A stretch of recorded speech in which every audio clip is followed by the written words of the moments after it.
خامنائی نہ سودے کا حصہ اور نہ قربانی۔ یہ کوئی بحث نہیں، یہ کوئی تجزیہ نہیں، یہ ایک فیصلہ کن گھڑی ہے۔ جب قتل کی فہرست بنی 12 روزہ جنگ کے درمیان، اسرائیلی وزیر اعظم نتن یاہو نے آیت اللہ خامنائی کو براہ راست قتل کی فہرست میں ڈال دیا۔ کچھ ہی عرصے کے بعد ٹرمپ نے کہا کہ میں نے انہیں موت سے بچایا، لیکن جنگ کے بعد سچ کھل گیا۔ وہ نہ انہیں بچا سکے نہ ہٹا سکے، کیونکہ ان کے اختیار ہی میں نہیں تھا۔ ابھی تو غداری کا دروازہ بھی کھٹکھٹایا۔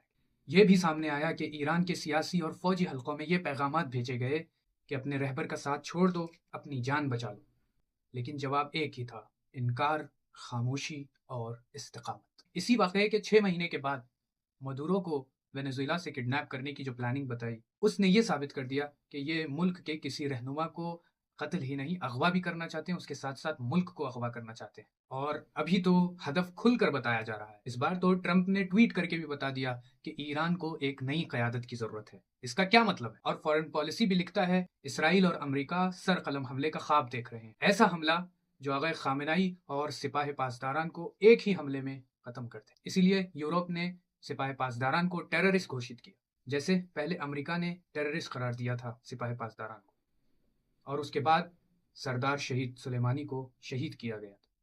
اب یورپ امریکہ کے نقش قدم پہ ہے۔ غور کرنے کی بات یہ ہے کہ یہ سب حادثہ نہیں، یہ ایک نقشہ ہے۔ اصل سودا کیا ہے؟ صاف سن لیجئے، یہ سارا دباؤ صرف 2 باتوں پر ہے، 2 مطالبات ہیں دشمن کے ایران سے۔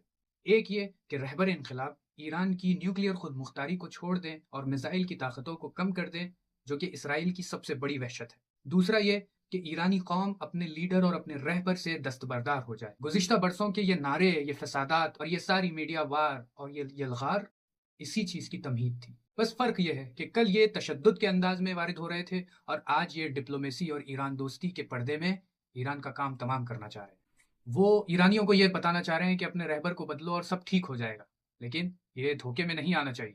آغا خامنائی کو ہٹا کر کوئی اور آیت اللہ لانا یا کوئی اور درمیانی شخصیت کو بیچ میں بٹھانا، اس کا صرف اور صرف ایک ہی مطلب ہے، اور وہ ہے ایک امریکائی نظام۔ ایران میں ایک امریکائی نظام، نام کچھ بھی ہو، حقیقت ایک ہی ہوگی، اور وہ ہے غلامی۔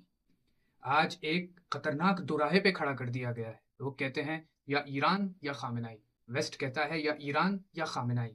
لیکن سن لو، ان حالات میں پورے علاقے کی سالمیت صرف انہی کے وجود سے ہے، یعنی یہ علاقے کی سالمیت اور یہاں کا پیس ان کی وجہ سے، ان کی موجودگی سے جڑا ہوا ہے۔ 12 روزہ جنگ نے یہ ثابت کیا ہے کہ اسرائیل کا مسئلہ صرف ایک شخصیت نہیں، بلکہ یہ سارا نظام ہے۔ دشمن کا مسئلہ یہ سارا نظام ہے۔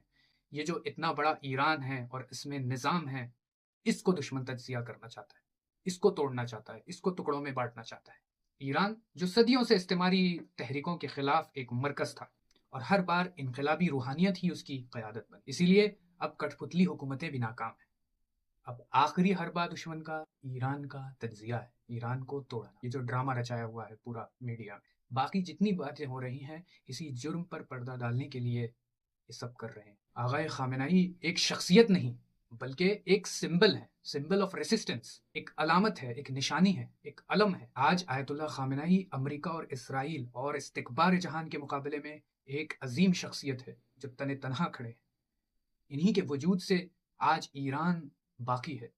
وہ ایران کی وحدت اور سالمیت اور وہ مقاومت کی بنیادی حیثیت رکھتے ہیں۔ عزیزو، اپنے سوشل میڈیا کے ذریعے سے اس بات کو تمام لوگوں تک پہنچائیں، اس بات کو اپنے آشنائیوں تک پہنچائیں، اپنے رشتہ داروں تک پہنچائیں، اپنے دوستوں تک پہنچائیں کہ یہ کتنا اہم مسئلہ ہے۔ آج ایران اگر بچ جائے تو تشیع کا مرکز بچ جائے گا۔ آج اگر ایران بچ جائے تو تمام دنیا کے لوگوں کی امیدیں بچ جائیں گی۔ ہم ہر ایک شیعہ پر فرض ہے کہ بلا مصلحت، بلا خوف، کھل کر اپنے رہبر کی تائید کریں اور کھل کر اپنے رہبر کی حمایت کریں، اور سوشل میڈیا میں جو ایران کے خلاف پروپیگنڈا کیا جا رہا ہے اس کا کھل کر جواب دیں۔